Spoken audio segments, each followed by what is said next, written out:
যখন পীড়িতের সময় এমন পীড়িত করেন তখন বলেন যে আমি আর অমুক এক মায়ের পেটের ভাই, আবার 2 দিন পরে যে যখন তার সঙ্গে শত্রুতা লাগে তখন মনে হয় যে সে জানের দুশ্মন।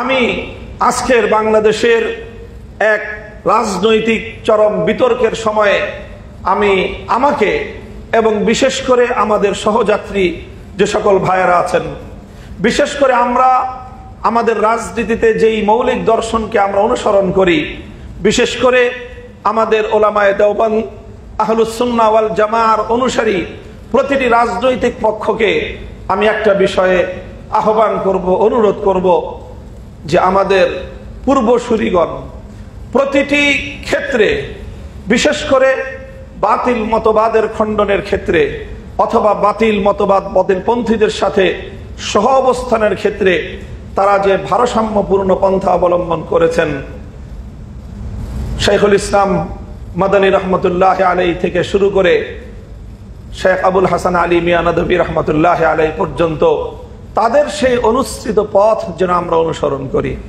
আমাদের অত্যন্ত ভারসাম্যপূর্ণ মধ্যপন্থা অবলম্বন করা উচিত। এক্ষেত্রে আমি সকলকে বলবো, বিশেষ করে আপনারা কেউ মাইন্ড করবেন না, আমি 2টো রাজনৈতিক দলের নাম উচ্চারণ করে বলবো যারা বর্তমানে বাংলাদেশের রাজনীতিতে পরস্পর বিরোধী বিভিন্ন বয়ান তৈরিতে লিপ্ত। একটা হলো জাতীয়তাবাদী দল বিএনপি, আর একটা হলো বাংলাদেশ জামায়াতে ইসলামী। তারা পরস্পর একে অন্যের বিরুদ্ধে রাজনৈতিক বয়ান তৈরি করছে, অথচ অতীতে এক সময়ে তারা ঐক্যবদ্ধভাবে অনেক লড়াই করেছে, ফ্যাসিবাদের বিরুদ্ধে যুদ্ধ করেছে, একসঙ্গে ফাঁসির কাষ্ঠে ফাঁসির রশিতে তারা ঝুলেছে, একসঙ্গে গলা দরাদরি করে কারাগারের অন্ধকার প্রকোষ্ঠগুলোতে তারা দিনের পর দিন নয় বছরের পর বছর দিন গুজরান করে চোখের পানিতে বুক ভাসিয়েছে। আজ অল্প সময়ের ব্যবধানেই রাজপথে তারা উভয় পক্ষ, এক পক্ষ আরেক পক্ষের বিপক্ষে নানা ধরনের রাজনৈতিক বয়ান তৈরি করছে। তারা রাজনৈতিক বয়ান তৈরি করবে, তাদের দায়িত্বে তারা করুক, তাদের দায়িত্বে তারা বলুক। আমরা যারা একটা ভারসাম্যপূর্ণ পথে চলতে চাই, আমাদের উচিত এবং কর্তব্য হবে আমরা আমাদের নিজেদের আদর্শ, নিজেদের বক্তব্য নিয়েই আমরা রাজনীতি করব। অন্যের ধার করা বক্তব্য দিয়ে, একজনের বয়ান দিয়ে আরেকজনকে ঘায়েল করবার এই ধরনের পরগাছার নীতির অবলম্বন আমাদের রাজনীতিতে হওয়াটা এটা আমাদের জন্য আত্মঘাতী হবে।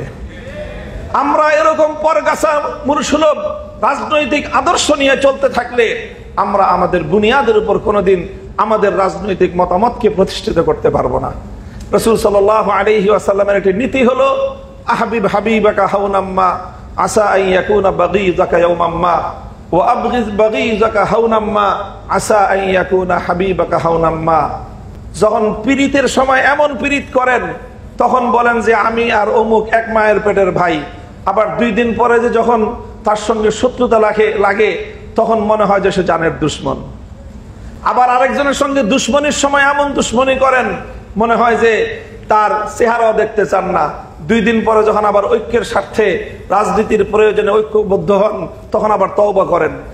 এই সকল বালখিল্যপনা আমরা বাংলাদেশে অন্তত আমাদের রাজনৈতিক নেতৃবৃন্দের কাছ থেকে আমরা দেখতে চাই না।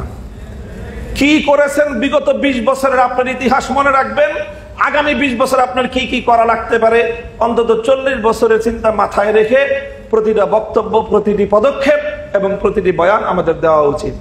এমন বক্তব্য দেওয়া উচিত না যেটা আমার বিগত 20 বছরের কর্মের সঙ্গে সরাসরি সংঘাতমূলক হয়, আবার এমন কথাও বলা উচিত না যেটা আমাদের 10 বছর পরের কর্মকাণ্ডের সঙ্গে সরাসরি সাংঘর্ষিক হয়ে যেতে পারে।